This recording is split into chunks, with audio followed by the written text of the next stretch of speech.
Hello student, welcome to our channel CS engineering ज्ञान।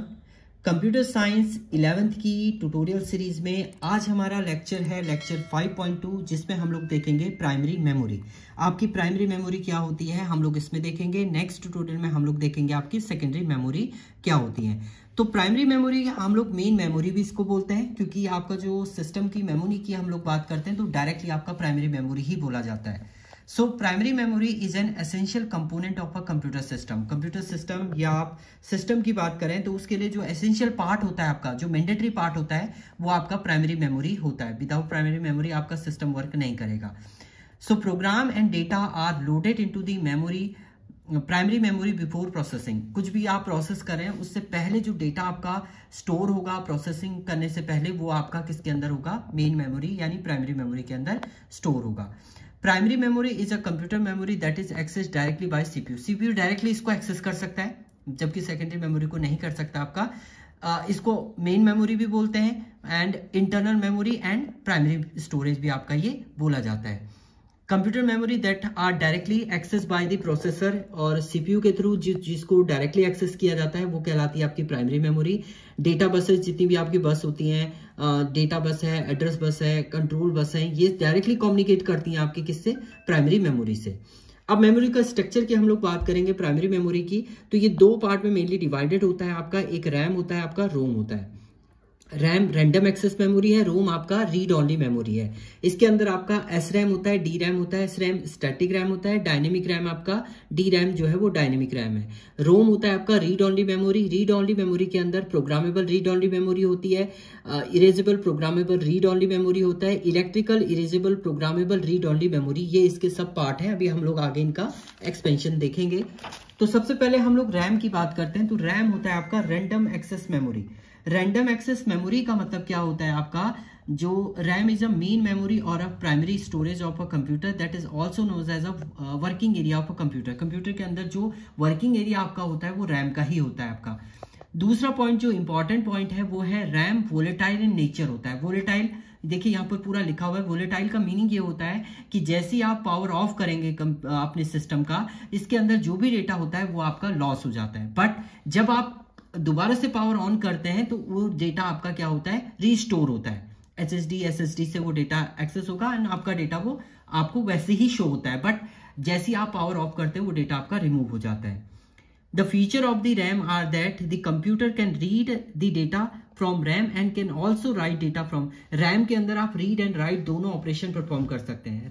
RAM random access memory है जिसमें आप रीड अप भी कर सकते हैं और राइट अप भी कर सकते हैं कुछ भी। टू टाइप का आपका रैम है। सबसे पहले स्टैटिक रैंडम एक्सेस मेमोरी है। SRAM is costly because the computer can read and right the data from SRAM and it also consume less power. इसकी जो कॉस्टली होता है एंड इसकी जो पावर कंज्यूम है वो ज्यादा होता है आपका। Data is store using the 6 transistor memory cell. इसमें जो डेटा स्टोर होते हैं आपके वो 6 ट्रांजिस्टर मेमोरी सेल में स्टोर होते हैं। And static RAM mostly use as the cache memory के अंदर ही आपका ये यूज होता है फॉर प्रोसेसिंग। अब हम लोग कैरेक्टरिस्टिक की बात करते हैं तो लॉन्ग लाइफ इसकी होती है। नो नीड टू रिफ्रेश, बार बार रिफ्रेश करने की आपको जरूरत नहीं है। फास्टर होता है, use as a cache memory की तरह भी आपका यूज हो सकता है, जबकि कैश मेमोरी का साइज आपका लेस होता है। अगर उसको बढ़ाना है तो आप SRAM का यूज कर सकते हैं, लार्ज साइज इसका होता है। डायनेमिक रैम जो जनरली हम लोग यूज करते हैं वो डी रैम आपकी होती है। It is less costly than the SRAM and that why D RAM consume more energy and it's also slower than the SRAM। SRAM की तुलना में ये स्लोअर होता है। It is a type of RAM which allow you to store each bit of data in a separate capacitor में आपका data store होता है, विच पर्टिकुलर इंटीग्रेटेड सर्किट के अंदर ये स्टोर होता है। स्टैंडर्ड यही आपकी स्टैंडर्ड कंप्यूटर मेमोरी होती है any modern desktop and computer. आपकी जो मॉडर्न डेस्कटॉप कंप्यूटर होते हैं उन पे आपकी डी रैम ही होती है डायनेमिक, बट ये SRAM से क्या होता है आपका स्लोअर होगा। करेक्टरिस्टिक क्या है आपकी, शॉर्ट डेटा लाइफ लाइन। इसकी लाइफ टाइम जो होता है वो एज कंपेयर टू SRAM की शॉर्ट होता है। नीड टू बी, बार बार आपको रिफ्रेश करना पड़ेगा।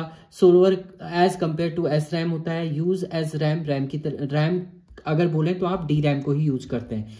साइज भी कम होता है और लेस एक्सपेंसिव भी आपका ये होता है रैम। अब रोम की बात करते हैं तो रोम होता है आपका रीड ओनली मेमोरी। मीन्स इसमें डेटा केवल आप रीडअप कर सकते हैं, इसके अंदर आप राइट अप नहीं कर सकते। ये मेन डिफरेंस होता है रैम एंड रोम में। एंड दूसरा डिफरेंस ये होता है कि रैम आपका वोलेटाइल होता है और ये नॉन वोलेटाइल होता है। मींस अगर आप स्विच ऑफ भी कर देते हैं तो इसका डेटा आपका मेंटेन रहता है, इसमें कोई भी डेटा आपका रिमूव नहीं होता है। As in name show that it is read only memory, so we can not write on it. ये केवल रीड अप करने के लिए होता है आपका, इसमें राइट अप आप नहीं कर सकते हैं। It is a type of storage medium that permanently store, इसमें जो भी डेटा आपका स्टोर होगा वो परमानेंटली आपका स्टोर होगा, इसको आप चेंज नहीं कर सकते हैं। अब टाइप्स ऑफ रैम की बात करते हैं, सॉरी टाइप्स ऑफ रोम की हम लोग बात करेंगे। तो सबसे पहले आपका programmable read only memory. These limitation is that PROM program the data only once, after that data cannot be changed। एक बार आपने राइट अप कर दिया उसके बाद आप इसके डेटा को चेंज नहीं कर सकते हैं। So due to this feature it is named as a one time programming device। एक ही बार आप प्रोग्राम को लिख सकते हैं, एक बार आपने लिख दिया है उसके बाद आप चेंज नहीं कर सकते, इसलिए इसको बोलते हैं programmable read only memory. EPROM erasable programmer means इसमें आपने लिखा है उसको आप इरेज भी कर सकते हैं और बाद में आप रीराइट भी कर सकते हैं कुछ भी, तो ये आपका, इसलिए इसको EPROM आपका डायरेक्ट फुल फॉर्म से ही पता चला इरेजेबल, मतलब जिसको आप इरेज कर सकते हैं। इलेक्ट्रिकली इरेजेबल रोम की हम लोग बात करते हैं। नेक्स्ट वर्जन ऑफ रोम है ये EPROM इसमें, and it is this data can be erase using electrical signal. Electrical signal के थ्रू आप कुछ डेटा अगर इरेज कर रहे हैं तो वो कहलाता है आपका EPROM। And characteristic of ROM की हम लोग बात करते हैं तो नॉन वोलेटाइल इन नेचर है आपका, can not be accidentally change, आप इजीली इसको चेंज नहीं कर सकते हैं। And easy to test, easily आपका टेस्ट होता है। More reliable than RAM, RAM की तुलना में मोर रिलायबल होता है। Static and do not require refreshing, इसको बार बार रिफ्रेश करने की आपको जरूरत नहीं है। तो ये इसके कैरेक्टरिस्टिक्स थे आपके रोम के, और यही आपकी क्या है प्राइमरी मेमोरी है। तो प्राइमरी मेमोरी की हम लोग बात करते हैं तो प्राइमरी मेमोरी के अंदर आपका रैम एंड रोम आता है, एंड रैम आपका SRAM एंड DRAM है। जनरली हम लोग रैम की बात करेंगे तो DRAM की आप बात करें, इसी पे आपका वर्क होता है। एंड रोम आपकी ये 3 टाइप की होती है जिसमें प्रोग्रामेबल, एक बार आपने लिख दिया इसको चेंज नहीं कर सकते आप। इरेजेबल प्रोग्रामर रीड ओनली, इसमें इरेज कर सकते हैं आप। एंड इलेक्ट्रिकली आपको इरेज करना है तो EPROM का आप यूज करेंगे। तो ये था आपका प्राइमरी मेमोरी की कंडीशन। नेक्स्ट ट्यूटोरियल में हम लोग देखेंगे सेकेंडरी मेमोरी आपकी क्या होती है। Thank you student.